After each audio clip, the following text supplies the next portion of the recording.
자동차 업계도 뭐 크게 다르지 않겠구나 뭐 이런 생각도 듭니다. 네. 최근에 이제 차 출시 이제 차 트렌드 어떻게 좀 바뀌고 있는지 그 얘기다가 우리가 지금 펜텍 얘기 넘어왔습니다. 네, 일단 다시 글로벌 좀 시장에서 돌아가시죠. 그랬고 네. 참 펜텍 얘기를 스마트폰 시장을 오. 돌이켜 보면 네. 방금 말씀하신 대로 자동차 시장도 남일은 아니지만 그나마 그래도 자동차 시장 각 나라의 거점 생산 업체들이 있지 않습니까? 그래서 그런 기반들이 있기 때문에 그나마 이런 출혈, 제로섬이나 이런 쪽으로까지는 가지는 않는 것 같은데 그래도 이게 후발주자인 입장에서는 우리나라 업체들 입장에서는 남일이 아닙니다. 이게 그러니까요. 한 개, 두 개 모델만 망해도 속된 말로 망해도 예를 들어 현대차 입장에서 제네시스와 소나타가 연달아 망하면 어떻게 되겠습니까? 결정적인 타격이거든요. 오. 그렇기 때문에 잠시도 긴장의 끈을 놓을 수가 없는 없다. 네, 그런 상황인데요.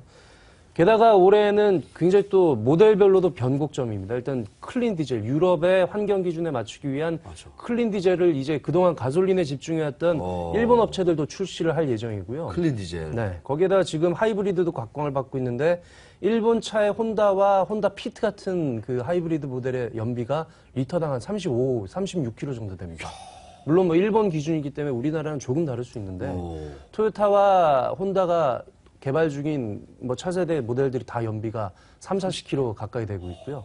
폭스바겐은 뭐 1리터에 100km를 갈 수 있는 이른바 1리터 차를 아직 양산차는 아니지만 콘셉트 단계에서 지금 내놓기도 했습니다. 우리나라 업계는 이 헤게모니를 친환경차 시장의 헤게모니를 쥐기 위해서 수소연료 전지차 방식을 택했는데요. 그러니까.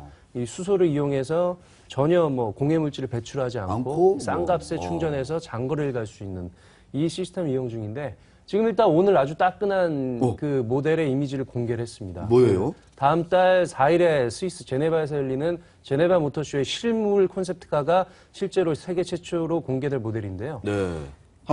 그림 한번 네, 보여주시죠. 그림으로 한번 볼까요? 네. 이게 지금 실물이에요. 네, 실물입니다. 인트라도라고 하는 인트라도. 네, 이게 옆모습인데요. 어떻게 굉장히 좀 스포티하죠. 차 이름이 기존에 인트라도예요. 인트라도 별칭이고요. 모델명 이름은 HED9입니다. 그 차세대 초경량 수소연료 전지차인데요. 탄소 소재 섬유. 뭐 제네시스 출시될 때 강철 너무 많이 사용하지 않았냐 뭐 이런 논란도 있었는데 일단 이 차는 탄소 섬유 플라스틱 소재를 과감하게 사용했고 앞에 보면 아시겠지만 이 제네시스에서 고유 그 명사로 자리 잡은 이 현대차만의 아주 거대한 라일? 그릴. 네, 그릴이 가운데 자리 잡고 있고요. 굉장히 스포티한 모습입니다. 예전에 아우디의 디자인을 책임졌던 피터 슈라이어 사장이 현대기아차의 총괄 디자인을 맡으면서 처음으로 내놓은 게 바로 이 작품인데요. 저거예요. 네. 굉장히 일단 뭐 가볍고 수소연료 쓰고 네, 한 번 충전에 한 600km 정도를 갈 수 있습니다. 비싸겠네요. 가격은 이건 뭐 콘셉트카니까 그러니까, 가격은 뭐, 정해져 있지 않은데 그렇죠. 이전에 나온 투싼 IX 수소차의 가격이 한 1억 원 이상 정도인데 이거를 이제 5천만 원대로 낮춰야 실제로 양산이나 판매에 들어갈 수가 있는데요. 일단 우리나라 자동차 업체 후발주자이기 때문에 이렇게 자동차 시장에서 헤게모니를 쥔다는 게 쉽지가 않거든요. 쉽지 않죠. 어쨌건 아직은 뭐 양산에 실제 돌입하진 않았지만 현대차가 지난해 2월에 세계 최초로 양산 체제를 구축을 했습니다. 혼다나 뭐 토요타 같은 다른 업체도 훨씬 빠른 시기에 지금 양산 체제를 완성을 했습니다. 굉장히 스포티하네요. 네. 이런 디자인에 연료 효율성까지 좋다. 그렇습니다. 언제쯤 우리가 그러면 이제 시판되고 우리가 탈 수 있는 거죠? 이게 일단 내년에 곧바로 판매를 시작을 한다는 게 현대차 목표인데요. 네. 일단 아까 말씀드린 대로 대당 1억 원 선의 가격을 낮춰야 하는데 그러자면은 뭐 전제 조건이 양산 대량 판매가 돼야 되겠죠. 대량 판매가 돼야 되는데 문제는 인프라입니다. 이 수소 충전을 해야 되는데 집 가까운 곳에 아니면 자기 사무실 가까운 곳에 큰 수소가스 충전소가 들어선다면 수소하면 좀 이미지가 수소폭탄 뭐 이런 거 아닙니까? 터지면 어떡해? 과거에 LPG 사고 때만 해도 엄청난 그 위력이었었는데 참 그런 여론의 그 인프라. 안 좋은 이미지, 인프라 구축이 좀 무엇보다 시급합니다. 지금 전기차도 사실은 인프라 때문에 뭐 되냐 안 되냐 뭐 이런 얘기가 그렇죠. 있었잖아요. 네. 근데 이제 워낙 이제 친환경이 대세다 보니까 지금 이제 하이브리드로 가는 것 같은데. 네. 이 인프라 아직 좀 없죠, 지금 우리나라. 일단 전기차는 곧 이제 될 겁니다. 되는데. 전기차는 속도가 빠르진 않지만 계속 될 거고요. 수소차는 참 문제입니다. 이게 답이 쉽지가 않아가지고 네. 정부가 강제해서 지역에다 설치할 수도 없는 거고요. 그러니까요. 그 여론 때문에, 민심 때문에 할 수도 없는 거. 이게 가장 큰 문제입니다. 알겠습니다. 뭔가 이 수소차 획기적이고 뭔가 주도권을 잡을 수 있을 것 같은데 아직 조금 그 인프라라든가 여러 가지 좀 정부의 어떤 규제라든가 국민적 인식 이런 것들이 조금 뒷받침돼야 될 것 같다. 이런 말씀하셨습니다. 자, 쌍용차, 한국 GM, 르노 삼성, 뭐 외국차들, 외국 자본이 이제 소유한 자동차 회사들 한번 짚어봐야 될 것 같은데. 네. 철수설이 일부 이제 판매가 아주 안 좋은 회사들은 이제 철수설 얘기 나오고 있어요. 네. 좀 이거 어떻게 좀 우리가 좀 판단해야 될까요? 이게 일단 참 외국 자본의 문제가 거론될 때마다 항상 얘기가 나오는 게 먹튀 논란 있지 않습니까? 먹튀. 이미 쌍용차가 2000년대 초반에 상하이 차한테 한번 당했었고요. 맞아요. 기술만 뺏기고 결국에 아무것도 얻지 못한 채 지금 뭐 판매량이 당시에 3만 5천 대까지 급락을 했었으니까요. 야. 거의 망하기 일부 직전까지 갔었죠. 이 역사를 돌이켜보면 이 외환위기 때 구조조정과 또 정부의 빅딜 과정에서 각각 뭐 GM과 또 이 르노에 넘어갔는데요. 그렇죠. 그 삼성차와 대우차가요. 팔았죠. 네. 쌍용차는 또 지금은 이제 인도 마힌드라를 새 주인으로 맡고 있고요.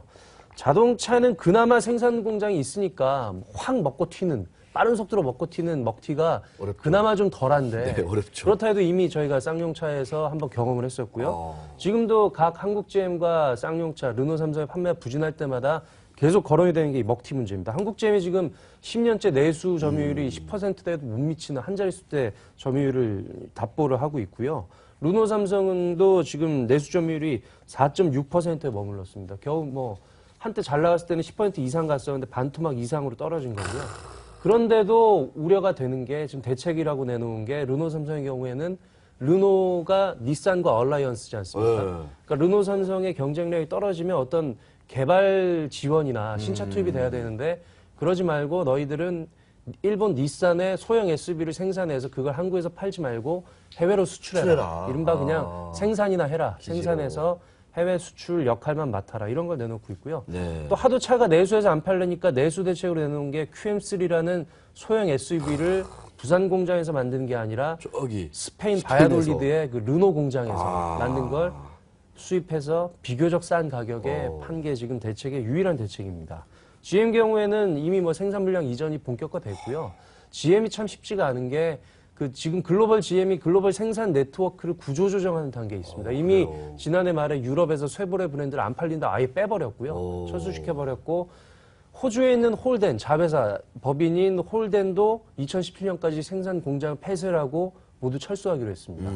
이렇게 안 팔리는 곳에는 이익이 안 나는 곳에서는 과감하게 발을 뺀다는 게 GM의 기조이기 때문에 물론 아직까지 9%대 점유율을 유지하고 있으니까 상황이 그나마 낫다고는 볼 수 있겠지만 여기서 조금 더 부진하거나 이렇게 되면 참 쉽지 않은 상황이고 지금 신차라고 내놓은 게 작년에 나왔던 그 트랙스 말고는 전혀 없는 상황이거든요. 물론 뭐 다음 달에 말리부 디젤이 나오곤 하는데 말리부 나오나요? 네. 한때 뭐 쇠슬람들의 뭐 이른바 쇠보레 이슬람 조합의 그 아주 기대치를 높이고 있는 그 말리부 디젤이 나오는데 과연 이게 좀 반전의 계기가 될 수 있을지 그렇습니다. 모르겠습니다. 네.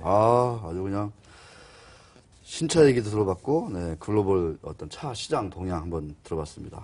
정말 이제 환경차, 친환경차 경쟁이 가속화될 것이다. 이런 걸 우리가 알 수 있을 것 같고, 여기에서 신차를 내놓고 기술 개발, R&D 투자 제대로 못하면 결국은 또 도태될 수밖에 없는 그런 어떤 자동차 업계의 어떤 치열한 경쟁 상황. 그렇습니다. 우리 또 조정희 기자가 생생하게 전해주신 것 같습니다.